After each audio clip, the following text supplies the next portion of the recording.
Morning बच्चों। आज हम पाठ 12 समय पर मिलने वाले पाठ पढ़ेंगे।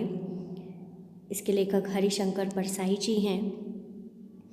इस पाठ के लेखक हरिशंकर परसाई जी ने समय की प्रमुखता के आधार पर आदमी को 3 भागों में बांटा है। पहला, समय पर न मिलने वाले। दूसरा, समय पर किसी के घर न जाने वाले।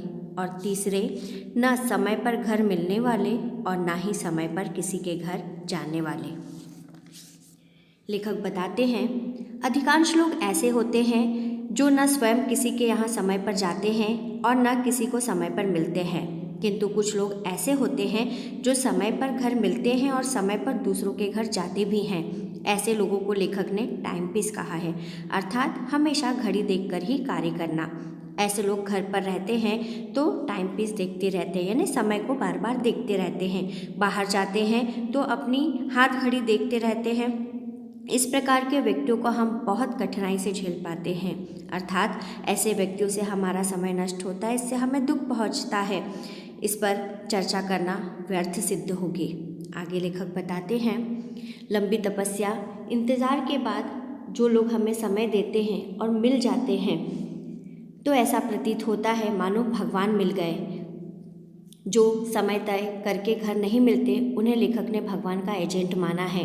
भगवान के दरवाजे पर कई जन्म इंतज़ार करना पड़ता है, वैसे ही ऐसे लोगों के दरवाजे पर घंटों इंतज़ार करना पड़ता है। ऐसे लोगों द्वारा यह अभ्यास अच्छी तरह हो जाता है कि कैसे उसके परिवार द्वारा किया गया तिरस्कार सहन करना पड़ता है। लेखक पुनः कहते हैं कि इंतज़ार करने से जहाँ एक और आकुलता बढ़ती है वहाँ इससे प्रेम भी बढ़ जाता है, इसलिए हर क्षण यही मन में भावना उठती रहती है। इस भावना के साथ आंखें इंतज़ार की घड़ियाँ लिए व्याकुल दशा में खुली ही रहती हैं। इस प्रकार प्रेम का महत्व इससे ही स्पष्ट हो जाता है कि कौन किसकी कितने समय तक प्रतीक्षा कर सकता है।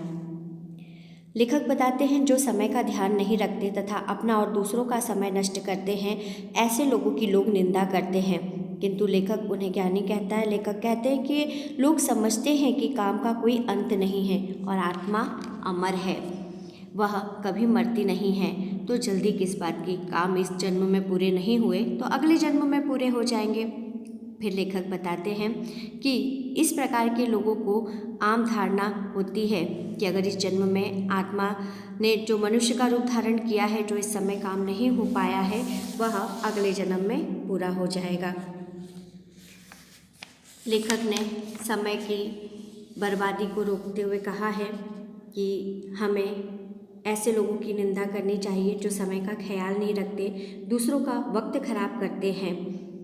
इसलिए मनुष्य को समय की कीमत को पहचानना चाहिए और समय का आदर करना चाहिए।